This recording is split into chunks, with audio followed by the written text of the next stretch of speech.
Buongiorno a tutti coloro che sono all'ascolto, ben trovati all'ultima puntata settimanale con Auto da Feb. Buongiorno e ben trovato, come tutti i venerdì, al Buongiorno a voi. professor Fabrizio Pezzani, professore emerito di Economia alla Bocconi. Professore, grazie, buongiorno a te. Grazie a voi. Allora, partiamo stamattina da un argomento che ci induce ad affrontare un'anticipazione che il Financial Times ha scritto l'altro giorno sul sito online. Riguarda una delle istituzioni dell'Europa Unita, la Banca Centrale Europea e la sua presidente. Il Financial Times ha scritto che molto probabilmente, ed è stato ripreso un po' in tutta Europa e non solo, Christine Lagarde, l'attuale presidente della Banca Centrale Europea, si dimetterà a breve. Si è già dimesso intanto il presidente della Banca Centrale di Francia. Perché? Perché Macron, il presidente francese uscente, e Merz, il cancelliere tedesco, abbiano tutto il tempo per scegliersi il o la successore prima che arrivi Marine Le Pen alla presidenza in Francia e scelga lei il futuro presidente della BCE o abbia voce in capitolo, o per lei Bardella, se lei non potesse candidarsi per questioni giudiziarie. Lagarde che fine farebbe, secondo il Financial Times? O al World Economic Forum, che recentemente ha perso il suo storico presidente, Klaus Schwab, di Davos, citato peraltro negli Epstein Files come luogo di incontro del gotha finanziario mondiale, che lo sapevamo anche noi senza gli Epstein Files, oppure candidata alla presidenza della Francia, o ancora a sostituire von der Leyen. Professore, permettimi di fare una piccolissima introduzione circa il fatto che sia spiattellata, diciamo, in maniera così chiara una cosa, che altro che indipendenza. La Banca Centrale Europea è il frutto di lottizzazioni e mercanteggiamenti politici, spesso non di altissimo profilo, come testimonia peraltro il profilo proprio autobiografico e biografico e delle competenze dell'attuale presidente Christine Lagarde, che si è distinta nella sua carriera più per essere uno strumento nelle mani del potere di turno, no? È leggendaria la sua affermazione a Sarkozy: fai di me quello che vuoi, sono un tuo strumento, l'ha detto lei, non lo dico io, e in ogni caso non ha quel profilo di competenza economica e finanziaria tale da essere a capo della Banca Centrale Europea. Questo lo dicono un po' tutti, no? Glielo rimproverano un po' tutti. Ciononostante lei è tranquillamente lì. Quindi il mercanteggiamento politico soprattutto, altro che indipendenza e competenze, punto primo. A proposito di competenze, mi permetto di ricordare, poi ti lascio subito la parola circa questa anticipazione che ha fatto il Financial Times, che senso ha dal tuo punto di vista, che i vertici tutti, al di là del mercanteggiamento e della lottizzazione, ogni volta che c'è da coprire una carica, è nella natura stessa della Banca Centrale Europea di essere completamente politica, perché i vertici della Banca Centrale Europea, presidente, vicepresidente e i 4 membri del comitato esecutivo, sono tutti nominati dal Consiglio europeo. Cosa significa? Dai capi di Stato o di governo dell'Unione Europea, quindi dalla politica ai livelli più alti, quelli governativi. È un po' come se, passami il paragone, il presidente della Banca d'Italia fosse nominato dai governatori delle regioni, più o meno, no? Noi grideremmo allo scandalo. Gli obiettivi principali istituzionalmente della Banca Centrale Europea: tenere bassa l'inflazione sotto il 2% per garantire il potere d'acquisto dell'euro, cercare di fare politiche economiche di crescita e occupazione, ma questo insomma più o meno il whatever it takes di Draghi e giù di lì, contribuire alla vigilanza del sistema bancario e dei mercati finanziari, fissare ovviamente i tassi di interesse per la zona euro, intervenire sui cambi con le altre valute, autorizzare l'emissione di banconote in euro da parte dei Paesi membri e supervisionare le banche, anche in collaborazione con le banche centrali nazionali. Questo in sintesi. Lascio subito a te i commenti, perché credo che ce ne sia più di uno da fare dal tuo punto di vista su questa questione della BCE, Lagarde e i giochi politici lottizzatori. Io l'ho chiamata lottizzazione, non so se ho sbagliato, professore. No, insomma, queste istituzioni, a cominciare dal Fondo Monetario Internazionale, dalla Banca Mondiale, che venne istituita nel 1944, e poi la BCE, che è stata istituita con la Costituzione dell'Unione Europea. Tutte queste istituzioni sono fortemente condizionate dalla politica. Il Fondo Monetario Internazionale per certi aspetti, la Banca Mondiale ebbe nel suo statuto che i presidenti dovevano essere tutti americani e ebbe dei presidenti politicamente molto importanti come Robert McNamara o Paul Wolfowitz 2006-2007, che fu di fatto l'artefice degli attacchi all'Afghanistan e all'Iraq nel 2001 e nel 2003, e la Lagarde stessa.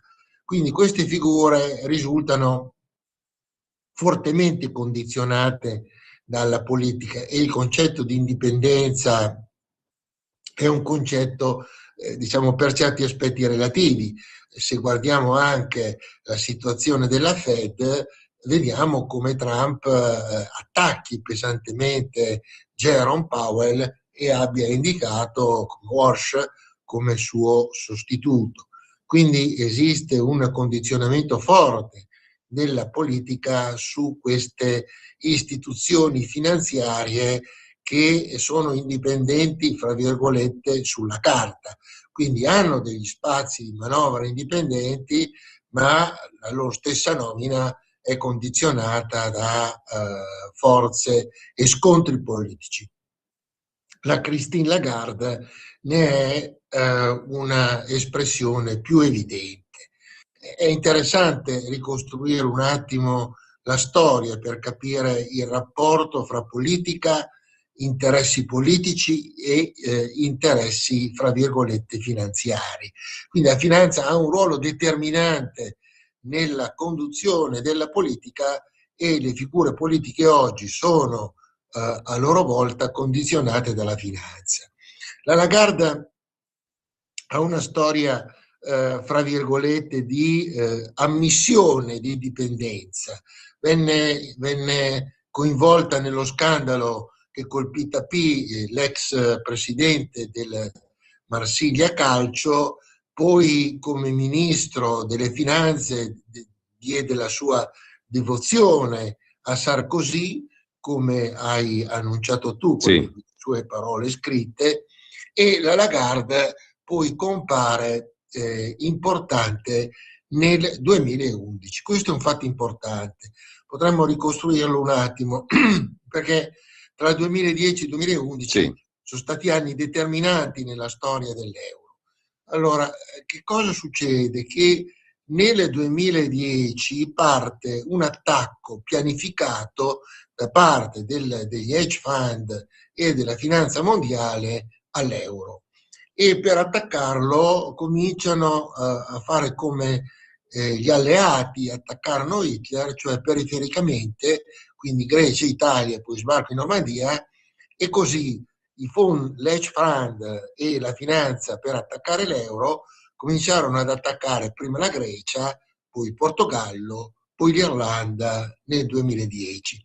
E lì cominciò tutta la manovra, fra virgolette, di accerchiamento per arrivare poi alla Germania e arrivare all'euro. Nel 2011 succedono alcune cose importanti, e cioè succede per esempio l'attacco a Gheddafi da parte di Sarkozy e da parte della Gran Bretagna e degli Stati Uniti, e nel 2011 appare la Christine Lagarde. Perché appare la Christine Lagarde?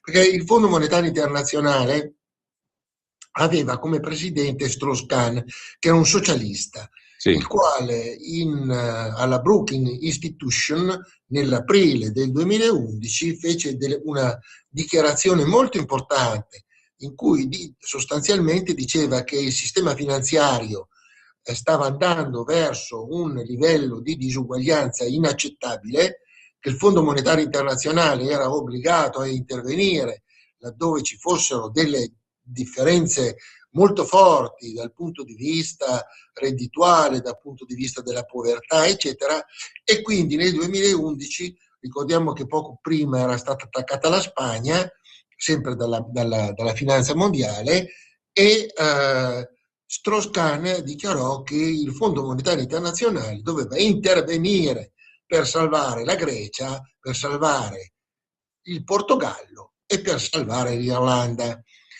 Non gli fu concesso molto tempo per attuare il suo progetto, perché poche settimane dopo venne casualmente arrestato per avere tentato un atto di violenza nei confronti di una dipendente di colore dell'hotel Sofitel a New York.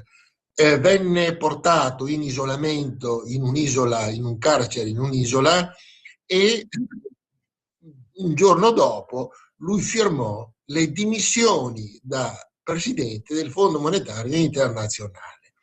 Da notare che ad agosto dello stesso anno Strauss-Kahn sarebbe stato dichiarato innocente dal Tribunale di New York dalle accuse che lo avevano costretto a dimettersi. Ed è lì che viene fuori la Lagarde.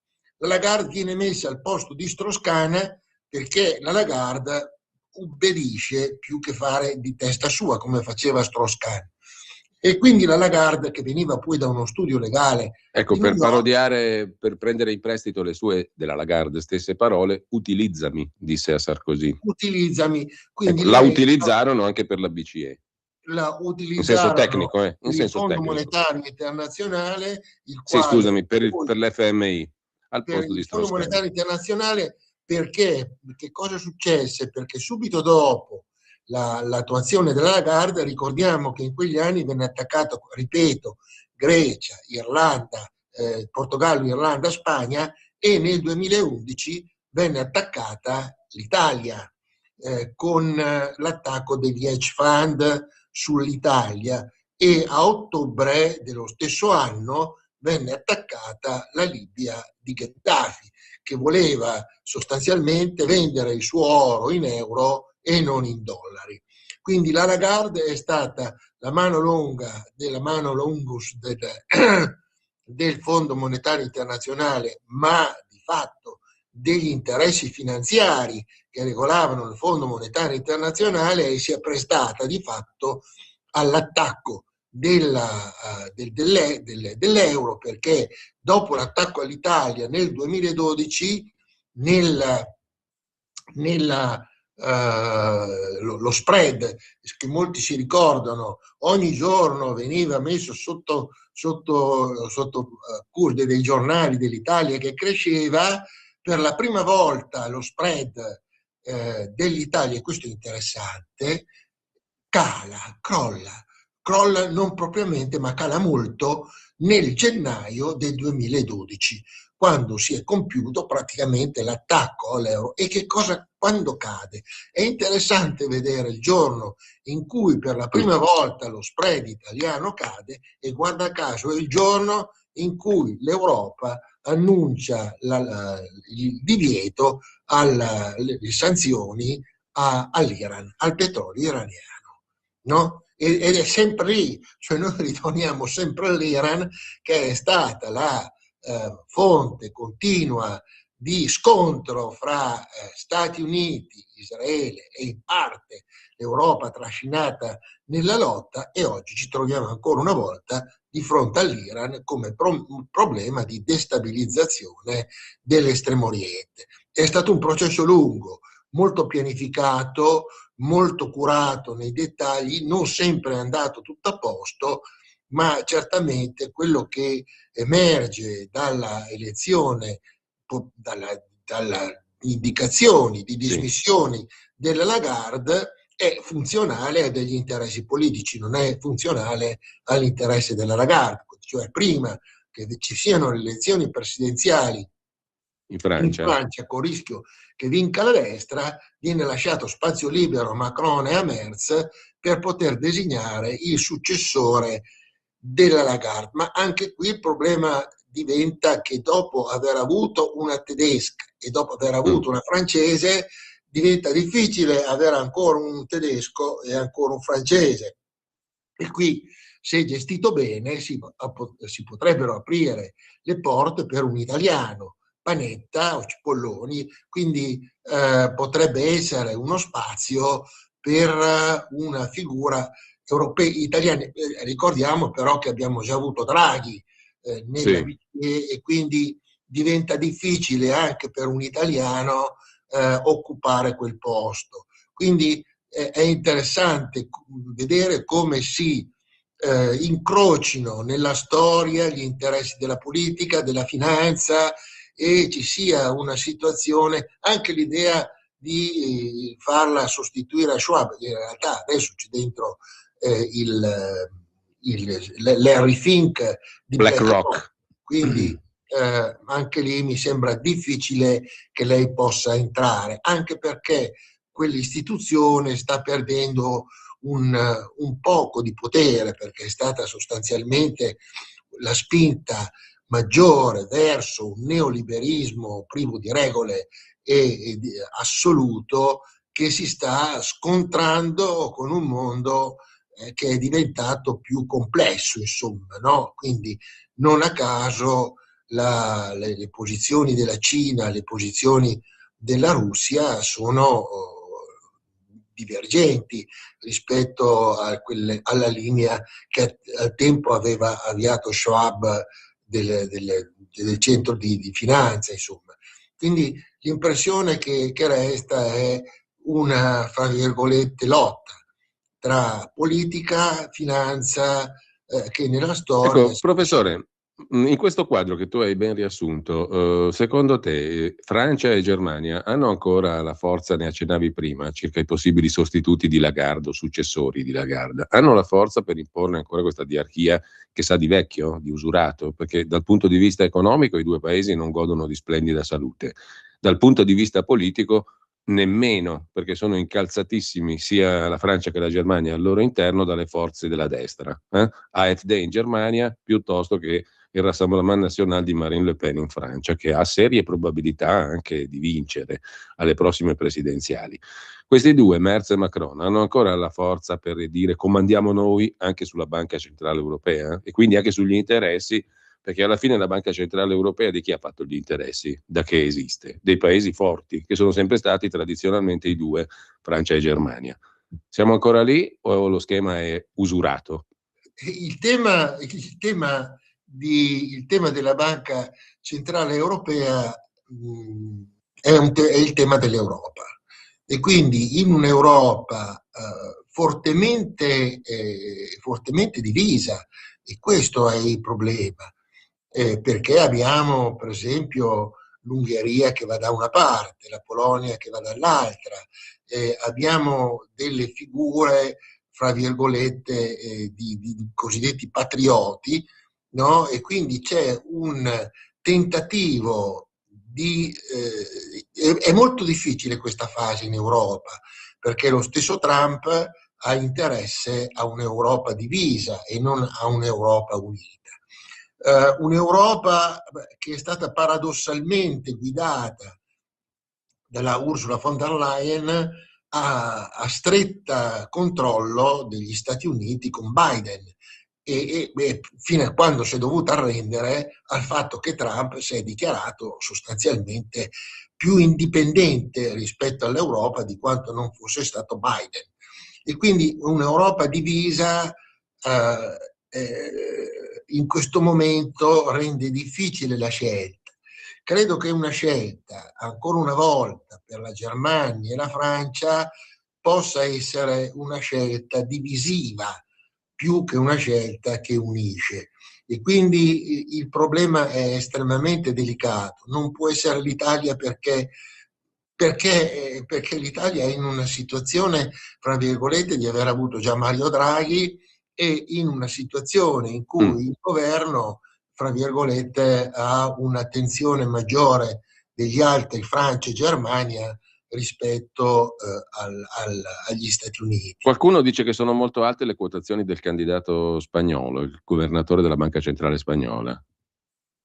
E questo potrebbe essere perché la Spagna ha un andamento economico buono, la tenuta politica è un po' meno buona del PIL, ha una politica rigorosa nei confronti dell'emigrazione e di fatto non ha mai avuto ruoli nell'Unione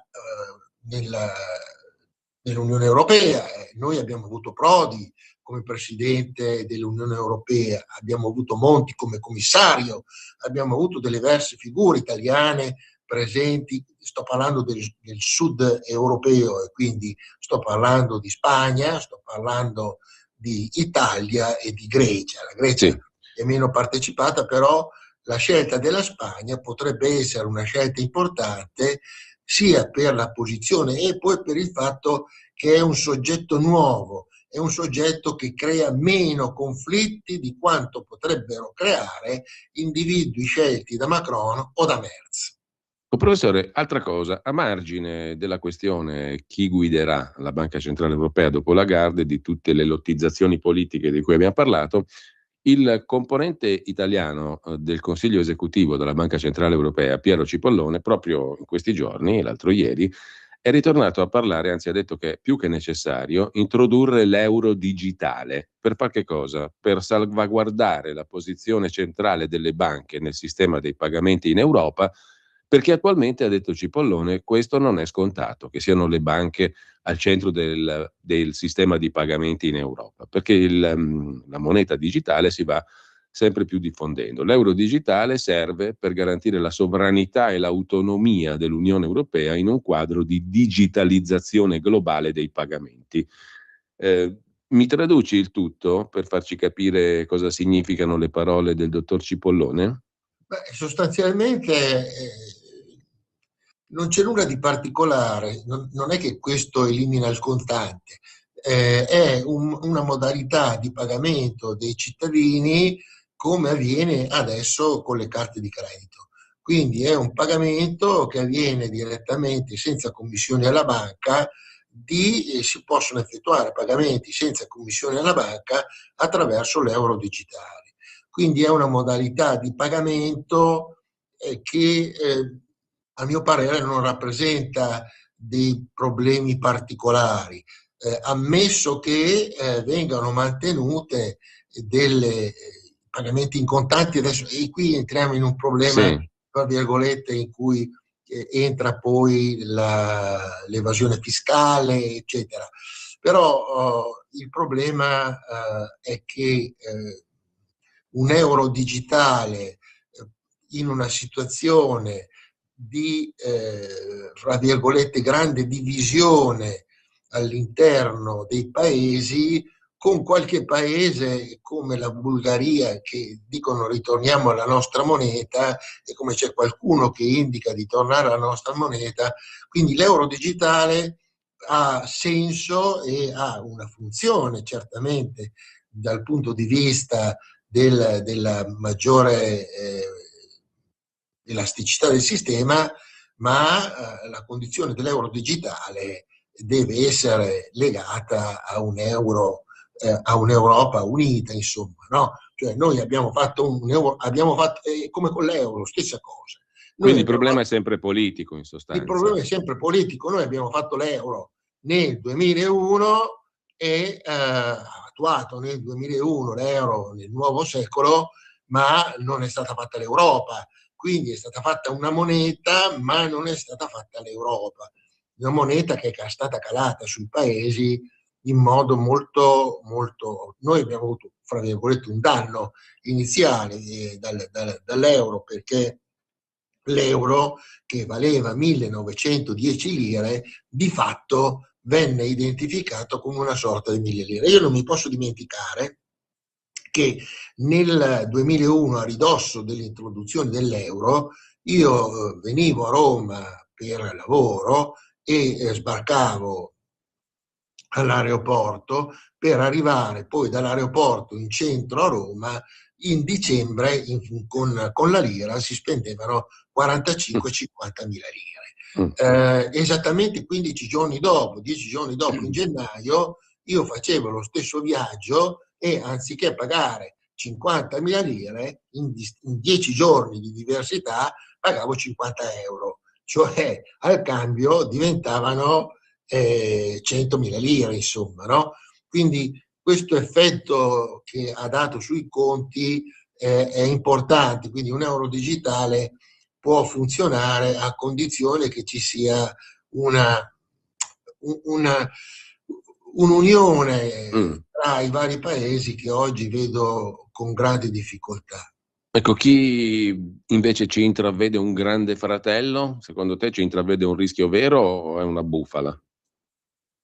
Beh, di grandi fratelli ne abbiamo tanti, per cui eh, non possiamo eliminarlo, cioè il grande fratello esiste, questa è la realtà, cioè la finanza è governata da un certo numero di famiglie, di figure istituzionali, è governata e quindi il grande fratello esiste Ecco, e quindi il problema, qual è il problema? Il problema è che il grande fratello esiste e condiziona la politica, cioè oggi la realtà dei fatti è che i politici che noi abbiamo sono soggetti a degli interessi della finanza che ne governano le decisioni e quindi governano le decisioni dei paesi. questo Come su scala larga, a prescindere dall'euro digitale, che in ogni caso, come ha ribadito appunto Cipollone l'altro giorno, nel 29 verrà emesso. La prima emissione dell'euro digitale è prevista per il 2029. L'esercizio pilota e le operazioni iniziali potrebbero essere avviati già a metà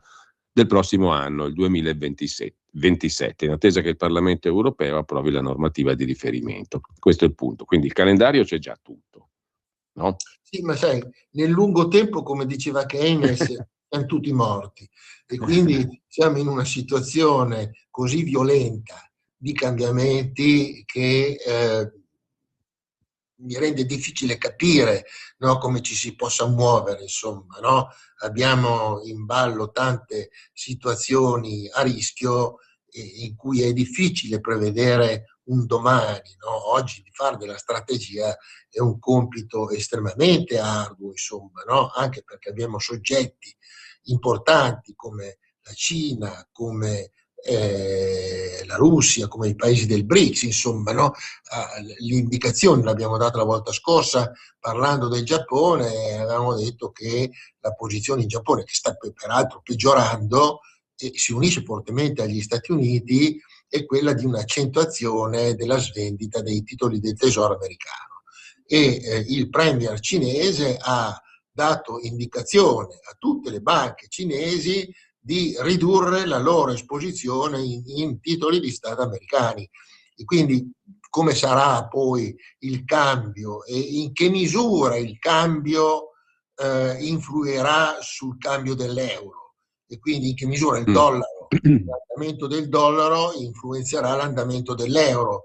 E quindi anche con tutta l'operazione dei dazi di Trump abbiamo degli scossoni dal punto di vista degli andamenti economici dei paesi dell'euro che sono perennemente a rischio, insomma, no? L'abbiamo visto anche con alcune recenti indicazioni dove sul Corriere della Sera, no? È apparsa quella lettura da parte sul fatto che molte imprese italiane stanno chiudendo e molte imprese italiane sono oggetto d'acquisto di fondi americani, per cui oggi siamo passati ad avere oltre il 34-35% di imprese italiane di proprietà o partecipate